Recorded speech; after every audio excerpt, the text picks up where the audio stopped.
Chapter 26. The Legend of King Prachinabarhi. Om Shri Ganeshaya Namaha. Mudgalacharya continued the narration. There was a king named Prachinabarhi in the lineage of Prithu. He was a guardian of his subjects, virtuous and a skilled warrior. He carried out his duties diligently. He gave great importance to the path of yajna, karmas. He performed many different yajnas.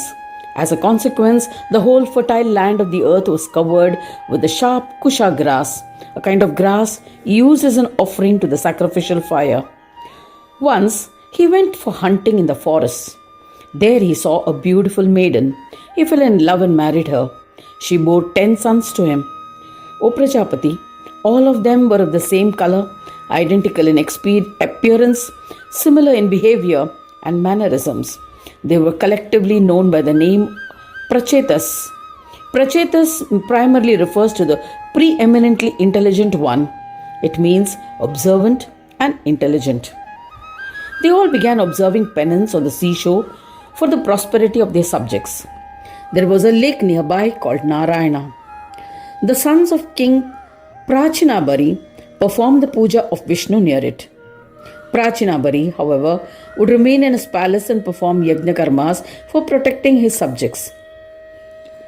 Seeing this, the compassionate Narada arrived to meet the king.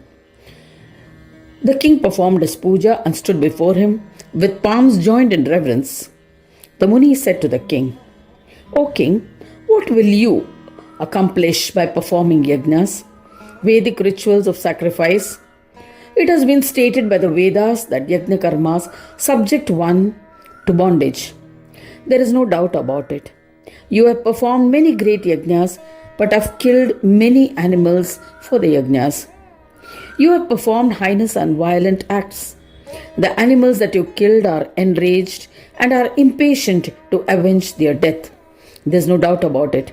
You have become old now. It's time to retire from the path of karma and adopt the path of knowledge, casting aside the roots of the path of karma. Karma marga is one of the 3 paths to liberation. The other 2 paths are jnana marga and bhakti marga. By following the path of knowledge, the seeds of karma are destroyed. Hence, in order to reap the rewards of his karma, he will not be trapped in the cycle of birth and death." Mudgalacharya continued the narration. Hearing and comprehending the words of Narada, the king was bewildered. He humbly replied to Narada, "O eminent Muni, I am only aware of the path of karma. I am certain that if a being needs anything, he must earn it by performing deeds or karmas. Please impart the knowledge that will destroy the roots of karma.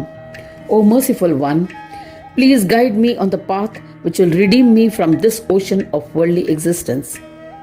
Narada listened to his reply and realized that the heart of the one devoted to karma had been purified by karmas. He replied, "Know that jnana is none other than yoga. Yoga means visualizing everything as non-dual, realizing that all that exists are the different manifestations of the same principle. It is only through yoga that a yogi will be absorbed in the divine Brahma and become one with him. O king, the Shastras explain that Ganesha resides in the heart of our body in the form of a reflection. He is a form of Jiva, individual soul in the shape of the body. O illustrious king, the 5-fold tendencies of the Chitta are Kshipta, Mudha, Vikshipta, Ekagraha and Nirodha. When the mind is temporarily fixated on anything, this faculty of the mind is called as Kshipta. In the Kshipta state, the rays of the mind are scattered on various objects. It is restless and jumps from one object to another. When a person possessing a Kshipta Chitta cannot decide what to stabilize on and holds a different perception in his mind, then such a faculty of mind is considered as Mudha, dull and forgetful. When the mind of the human yearns for liberation from the cycles of birth and death, impatiently desiring for attainment of the supreme Brahma, it becomes disinterested in the materialistic world, such a chitta is described as Vikshipta. Vikshipta is the mind which is occasionally steady and at other times distracted. He practices yoga and becomes focused. that is, with a one pointed mind, or ekagraha, a concentrated chitta. He is able to concentrate and introspect on the inward knowledge. He visualizes the form of Atma everywhere. Such a chitta is described as ekagra chitta. There is only one idea present in the mind. By practicing yoga, he comprehends that there is no difference between the deha and dehi, the body and the soul, and he attains happiness. At that time, he visualizes the entire universe in Sanyoga and Ayoga forms. This is the Niruddha Chitta state or Vritti or mind of transcendence. The mind is under the control in the Niruddha Chitta state. O King, these fivefold aspects of the superior mind or Chitta are Buddhi. She is engaged in many divine plays driven by Ganesha, who lives in the heart. This fivefold tendency of the mind is a creator of infatuations. Whatever the mind desires in these tendencies is known as Aishwarya. These Aishwaryas are Siddhis which are desired by all mankind. They are illusory and common. These illusions desired by the Jiva form of Brahma are the four Purusharthas in the form of Dharma, Artha, Kama and Moksha. Common siddhis can be cited as follows. It is the desire to attain the objects which infatuates the five indriyas, the sense organs. It is widely accepted that singing melodiously, oratory, knowledge of the Vedas are siddhis of Shabda. Sparsha siddhi is the pleasant touch. Being beautiful or creating beauty is Rupa siddhi. Excellent culinary skills and to get delicious food is Rasa siddhi. Experiencing fragrant aromas and creating such aromas is Gandha siddhi.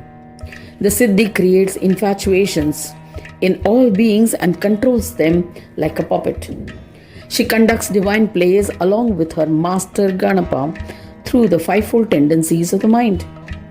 O King, undoubtedly, these are the two forms of Maya. The Maya in the form of knowledge or intellect is referred to as Buddhi. Maya in the form of Aishwarya is referred to as Siddhi. Ganesha exists within them as his reflection, is referred to as Jiva, the individual soul, and is an illusion. O King, this reflection of Ganesha is endowed with Maya and craves for the happiness of Maya. He is the form that enlightens the heart which is enticed by Maya. He is also the one who enlightens the five Chitta Vrittis. The five tendencies of the mind exist because of him.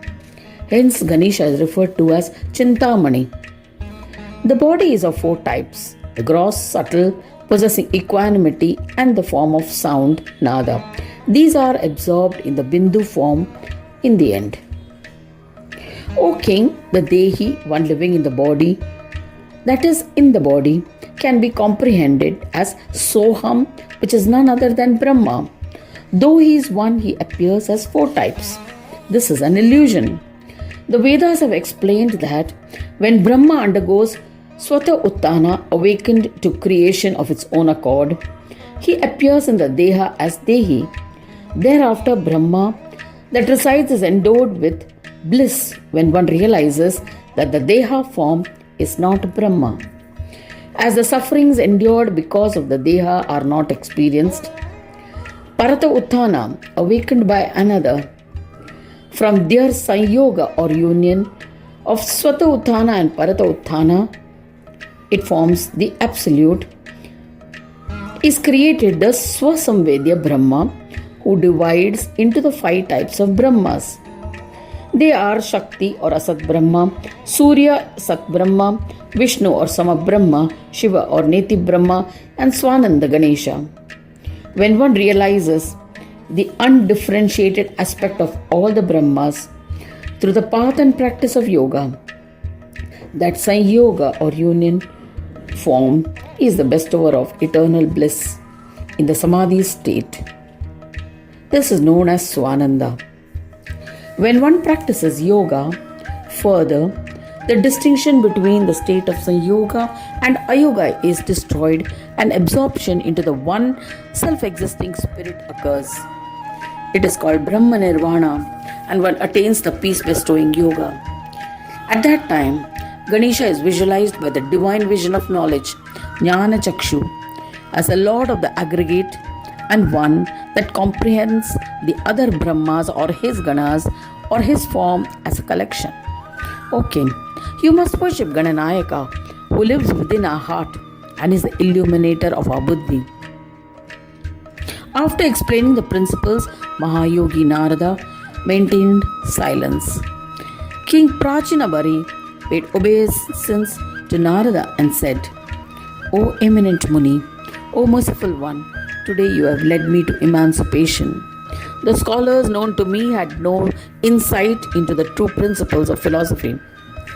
Narada, who lived as he wished and was always happy, contemplated on Ganesha, set off playing the veena, and he disappeared. Jaraja Rishi Prachinabarhi handed over the administration of the kingdom to ministers and went to the forest. There he meditated on Ganesha. He followed the advice imparted by Narada and practiced yoga step by step. He became a Ganesha yogi. In the end, the king merged with the form of Ganesha Brahma. Hence, he is considered the most eminent of all kings as he had attained absorption into Brahma. He became Brahma Bhuta. Anyone who reads or listens to the legend of Raja Rishi Prachinabarhi will become absolved of all sins and will be blessed with all that he desires. Thus ends the 26th chapter titled Legend of King Prachinabarhi. In the second Khand of the Puran Upanishad, Srimad Mudgal Puran describing the legends of Ekadanta, dedicated to Sri Gajanana. End of chapter 26.